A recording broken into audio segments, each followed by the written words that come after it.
Freedom ಟಿವಿಯಲ್ಲಿ ಸೌಜನ್ಯ ತಾಯಿ exclusive ಸಂದರ್ಶನ. ಧರ್ಮಸ್ಥಳ ಸಮಾಧಿ ರಹಸ್ಯದ ಬಗ್ಗೆ ಸ್ಫೋಟಕ ಮಾತು.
ಫ್ರೀಡಂ ಟಿವಿಯಲ್ಲಿ ಸೌಜನ್ಯ ತಾಯಿ ಎಕ್ಸ್ಕ್ಲೂಸಿವ್ ಸಂದರ್ಶನ. ಧರ್ಮಸ್ಥಳ ಸಮಾಧಿ ರಹಸ್ಯದ ಬಗ್ಗೆ ಸ್ಫೋಟಕ ಮಾತು.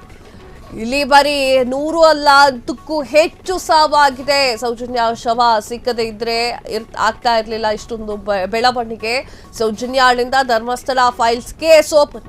ಇವತ್ತು ನನ್ನ ಮಗಳಿದ್ದಲೇ ಇವತ್ತು ನನ್ನ ಮಗಳು ಇದ್ರೆ ಅವಳು ಡಾಕ್ಟರ್ ಆಗ್ತಾ ಇದ್ಲು, ಅವಳಿಗೆ ಒಂದು ಕುಟುಂಬ ಅಂತ ಇರ್ತಾ ಇತ್ತು. ಸೌಜನ್ಯ ನೆನಪಿಸಿಕೊಂಡು ತಾಯಿ ಕುಸುಮಾವತಿ SIT ತನಿಖೆಯಿಂದ ಸೌಜನ್ಯಗೆ ನ್ಯಾಯ ಸಿಗುವ ಭರವಸೆ.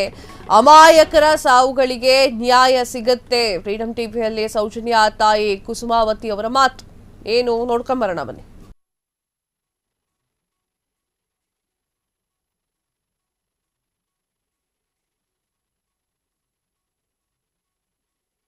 ಆವಾಗ ಸೌಜನ್ಯ ಇದ್ದರೆ ಅವಳಿಗೆ ಕೂಡ ಒಂದೆರಡು ಮಗು ಖಂಡಿತ ಇರ್ಬೋದು. ಅಂದರೆ ಅವಳಿಗೆ ಒಂದು ಕಲಿತು ಡಾಕ್ಟರ್ ಆಗಬೇಕಂತ ಇದ್ಲು. ಅದು ನಂಗೆ ಗೊತ್ತಿಲ್ಲ. ಇವಾಗಲೂ ಬೇಜಾರ ಇದೆ ಅಲ್ಲ ಅಮ್ಮ? ಇವಾಗ ಮಗಳಿದ್ರೆ ಎಷ್ಟು ಚೆನ್ನಾಗಿ. ಇಲ್ಲ ಸರ್, ನಾನು ಮಗಳನ್ನು ಕಳ್ಕೊಂಡು 13 ಸರ್ ಆದರೂ ಮಗಳ ನೆನಪಿನಲ್ಲಿ ಬದುಕ್ತಾ ಇದ್ದೀನಿ ಇವತ್ತು. ಅಲ್ಬೇಡಿ. ಸೊ ನಿಜವಾಗ್ಲೂ ಯಾವುದೇ ತಾಯಿ ಆದ್ರೂ ಎಲ್ರಿಗೂ ಬೇಜಾರಾಗುತ್ತೆ ನೋಡಿ. ಈಗ ಅವಳ ಇವ್ರ ಸೌಜನ್ಯ ಇದ್ದಿದ್ರೆ ಅವಳಿಗೊಂದು 30 ವರ್ಷ ಆಗ್ತಿತ್ತು, ಅವಳಿಗೂ ಒಂದೆರಡು ಮಕ್ಳು ಇರ್ತಿದ್ರು. ಸೊ ಅದೊಂದು ಒಳ್ಳೆ ಫ್ಯಾಮಿಲಿ ಆಗ್ತಿತ್ತು. ಸೊ ಎಲ್ಲೋ ಯಾರೋ ಅವರ ಒಂದು ಆಸೆಗೋಸ್ಕರ ಇನ್ನೊಬ್ರು ಮನೆ ಹೆಣ್ಮಕ್ಳನ್ನ ಹಾಳು ಮಾಡೋದು ಅಥವಾ ಅವರ ಜೀವ ತಗೊಳ್ಳೋದಿದೆಯಲ್ಲ, ಅದಕ್ಕಿಂತ ನಿಷ್ಕೃತವಾದ ದುಷ್ಟ ಕೃತ್ಯ ಯಾವುದೂ ಇಲ್ಲ. ಸೊ ಒಟ್ನಲ್ಲಿ ಸೌಜನ್ಯಗೆ ನ್ಯಾಯ ಸಿಗಲಿ ಅನ್ನೋದೇ ನಮ್ಮೆಲ್ಲರ ಆಸೆ ಕೂಡ. ಸೊ ಈ ಒಂದು ಏನು SIT ತನಿಖೆ ಆಗ್ತಿದೆ ಇದು ನ್ಯಾಯಯುತವಾಗಿ ನಡೀಲಿ. ಯಾವುದಕ್ಕೂ ಏನು ಇದಿಲ್ಲ ಆಯ್ತಾ. ಆ ಕಡೆನೂ ಈ ಕಡೆನೂ ಎಲ್ಲ ಅಂದ್ರೆ ನ್ಯಾಯ ಅಂದ್ರೆ ನ್ಯಾಯ, ಸತ್ಯ ಯಾವ ಕಡೆ ಇದೆ ಆ ಕಡೆಗೆ ಬೆಲೆ, ಆ ಕಡೆಗೆ ಯಾವತ್ತಿದ್ರು ಜಯ ಸಿಗ್ಲೇಬೇಕು. ಸತ್ಯಕ್ಕೆ ಯಾವತ್ತೂ ಜಯ ಇದೆ. ಸತ್ಯ ಯಾವಾಗ್ಲೂ ಹೊರಗಡೆ ಬಂದೇ ಬರುತ್ತೆ ಅಮ್ಮ. ಇವಾಗ 13-14 ವರ್ಷ ಆಗಿದೆ, ಬಟ್ ಇನ್ನೂ 1 ವರ್ಷ ಹೋದ್ರೂ ಸತ್ಯಕ್ಕೆ ಜಯ ಇರೋದು. ಅದಕ್ಕೇನೆ ಇಷ್ಟು ವರ್ಷ ತನಿಖೆಗಳು ನಡೀತಾ ಇರೋದು. ಅಂಡ್ ನೀವು ಅಳ್ಬೇಡಿ, ಇನ್ನು ಒಂದು ಸೌಜನ್ಯ ಹೆಸರು ನೀವು ನೆನೆಸ್ಕೊಂಡ್ರೆ ನಿಮ್ಗೆ ಶಕ್ತಿ ಬರಬೇಕು, ಮನಸ್ಸಲ್ಲಿ ಒಂದು ದೃಢ ಧೈರ್ಯ ಬರಬೇಕು. ಆ ಒಂದು ಧೈರ್ಯನೇ ನಿಮ್ಗೆ ಸೌಜನ್ಯನೇ ಕೊಡ್ಲಿ ಅಂತ ಹೇಳ್ತಾ, ಕ್ಯಾಮ್ರಾ ಪರ್ಸನ್ ಪ್ರಶಾಂತ್ ಜೊತೆ ದಿವ್ಯ ವಸಂತ, ಫ್ರೀಡಂ ಟಿವಿ, ಇದು ಜನಸಾಮಾನ್ಯರ ಶಕ್ತಿ. ಆವಾಗ ಸೌಜನ್ಯ ಇದ್ದರೆ ಅವಳಿಗೆ ಕೂಡ ಒಂದೆರಡು ಮಗು ಹೋರಾಟ ಮಾಡ್ತಿದ್ದೀನಿ ಮೇಡಮ್. ಯಾರು ದೂರದಲ್ಲಿದ್ದಾರೆ ಮಾಸ್ಕ್, ನಿಮ್ಗೆ ಯಾವತ್ತಾದ್ರೂ ಭಯ ಆಗಿದ್ಯಾ ಓಡಾಡೋದಕ್ಕೆ ಅಥವಾ ಇರೋದಕ್ಕೆ? ಯಾವಾಗ ಏನಾಗಬಹುದು ಅಂತ ಯಾವತ್ತಾದ್ರೂ ಅನ್ಸಿದ್ಯಾ ನಿಮ್ಗೆ? ಖಂಡಿತ ಇಲ್ಲ. ಯಾಕಂದ್ರೆ ನಾವು ಅಂತ ಮಗಳನ್ನು ಕಲ್ಕೊಂಡು ಇವತ್ತು ನಾವು ಜೀವನ ನಡೆಸ್ತಾ ಇದ್ದೀವಿ. ಇವತ್ತು ಹುಟ್ಟಿದ ಮನುಷ್ಯ ನಾಳೆ ಸಾಯಲೇಬೇಕು. ನನಗೆ ನ್ಯಾಯ ಸಿಕ್ಕಿದ್ರೆ ಯಾವತ್ತು ಬೇಕಾದ್ರೂ ನನ್ನ ಜೀವ ಹೋದ್ರೂ ನನಗೆ ಚಿಂತೆ ಮಾಡಲ್ಲ. ನನಗೆ ಯಾವ ಹೆದರಿಕೆನೂ ಇಲ್ಲ. ಇಲ್ಲಿ ಆಗಿರುವಂಥ ಮಕ್ಕಳಿಗೆ ಎಲ್ರಿಗೂ ನ್ಯಾಯ ಸಿಗಬೇಕನ್ನುವಂಥದ್ದು ನಾನು ಇವತ್ತು ಗಟ್ಟಿಯಾಗಿ ನಿಂತು ಹೋರಾಟ ಮಾಡ್ತಿದ್ದೀನಿ ಮೇಡಮ್. ಯಾರು ದೂರದಲ್ಲಿದ್ದಾರೆ ಮಾಸ್ಕ್ ಮನಿದ್ದಾರೆ, ಅವ್ರು ಬಂದು ಹೇಳ್ತಿರುವಂಥದ್ದು ಸುಳ್ಳು. ಅವನಿಗೆ ಮೊದಲೇ ಏನೋ ಇತ್ತು, ಸೊ ಅವ್ನು ಸುಳ್ಳು ಹೇಳ್ತಿದ್ದಾನೆ, ಅವ್ನು ಬೇಕಂತಲೇ ಮಾಡ್ತಿದ್ದಾನೆ ಅಂತ ಹೇಳಿ ಎಲ್ಲೋ ಈ ಪ್ರಕರಣದ ದಾರಿ ತಪ್ಪಿಸುವಂತ ಒಂದು ಕಾರ್ಯ ನಡೀತಿದ್ಯಾ? ಅಥವಾ ಅಂದ್ರೆ ಅವೆಲ್ಲ ಸುಳ್ಳು ಅಂತ ಮತ್ತೆ ಮುಚ್ಚಾಕುವಂತ ಕಾರ್ಯ ನಡೀತಿದ್ಯಾ? ಏನ್ ಅನ್ಸುತ್ತೆ ನಿಮ್ಗೆ? ಇಲ್ಲಿ ನಡೆದಿರುವಂತ ಘಟನೆಗಳು ಸುಳ್ಳ ಸತ್ಯನಾಮ? ಇಲ್ಲಿ ನಡೆದಿರುವಂತ ಘಟನೆಗಳು ಎಲ್ಲವೂ ಕೂಡ ಸತ್ಯನೇ. ಅಂದರೆ ನಾವು ಹುಟ್ಟಿ ಬೆಳೆದ ಇಲ್ಲಿ ಸ್ಥಳ ಊರು ಇದು ನಮ್ಮದು. ಇಲ್ಲಿ ಎಲ್ಲವೂ ಕೂಡ ಇಲ್ಲಿ ನಡೆದಂಥವು ಎಲ್ಲವೂ ಕೂಡ ಸತ್ಯತೆಯೇ. ಯಾಕಂದರೆ ನಮ್ಮ ಮಗಳಲ್ಲಿ ನಾವು ನೋಡಿದ್ದೀವಿ, ನಮ್ಮ ಮಗಳ ಸಾಕ್ಷಿಯಲ್ಲಿ 6 ಜನಗಳನ್ನು ಇವರು ಸಾಯಿಸಿದ್ದಾರೆ, ಜೀವಂತವಾಗಿ ಸಾಯಿಸಿದ್ದಾರೆ.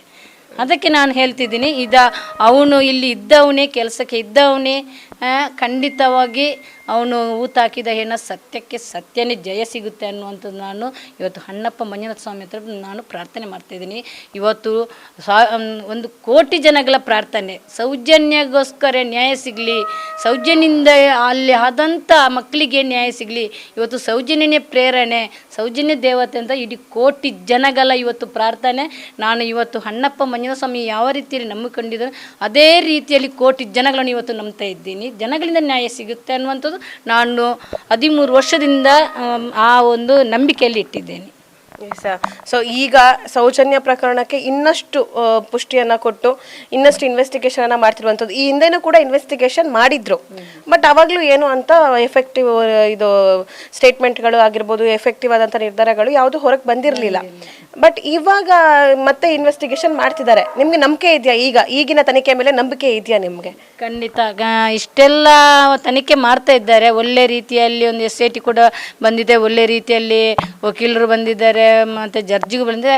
ಇದರಲ್ಲಿ ಖಂಡಿತವಾಗಿ ನಮಗೆ ನ್ಯಾಯ ಸಿಗುತ್ತೆ ಅನ್ನುವಂಥದ್ದು ನಾನು ನಂಬಿಕೆಯಲ್ಲಿ ಇಟ್ಟಿದ್ದೇನೆ. ನನ್ನ ಮಗಳಿಗೆ ನ್ಯಾಯ ಖಂಡಿತವಾಗಿ ಇದರ ಜೊತೆಗೆ ತನಿಖೆ ಆಗಬೇಕು.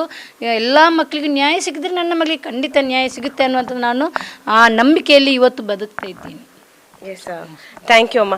ನೋಡಿದ್ರಲ್ಲ ವೀಕ್ಷಕರೇ, ಈಗ ಸೌಜನ್ಯ ಅವರ ತಾಯಿಗೂ ಕೂಡ ಒಂದೇ ಆಸೆ ಇರೋದು, ಸೌಜನ್ಯ ವಿಚಾರದಲ್ಲಿ ಅದೇನು ನಡೆದಿದೆಯೋ ಅದೆಲ್ಲವೂ ಕೂಡ ನಿಜಕ್ಕೂ ಕೂಡ ಮನಸ್ಸಲ್ಲಿ ಬೇಜಾರಾಗೇ ಆಗುತ್ತೆ. ಅವರಿಗೆ ನ್ಯಾಯ ಸಿಗ್ಲಿ ಅಂತ ನಮ್ಮ ಪರವಾಗೂ ಕೂಡ ಕೇಳ್ಕೊಳ್ಳೋಣ. ಕ್ಷಣದ ಸುದ್ದಿಗಳಿಗಾಗಿ ಫ್ರೀಡಂ ಟಿವಿ ಸಬ್ಸ್ಕ್ರೈಬ್ ಮಾಡಿ, ಲೈಕ್ ಮಾಡಿ ಹಾಗೂ ಫಾಲೋ ಮಾಡಿ. ಹೊಸ ಸುದ್ದಿಗಳ ನೋಟಿಫಿಕೇಶನ್ಗಾಗಿ ಬೆಲ್ ಐಕಾನ್ ಮೇಲೆ ಕ್ಲಿಕ್ ಮಾಡಿ.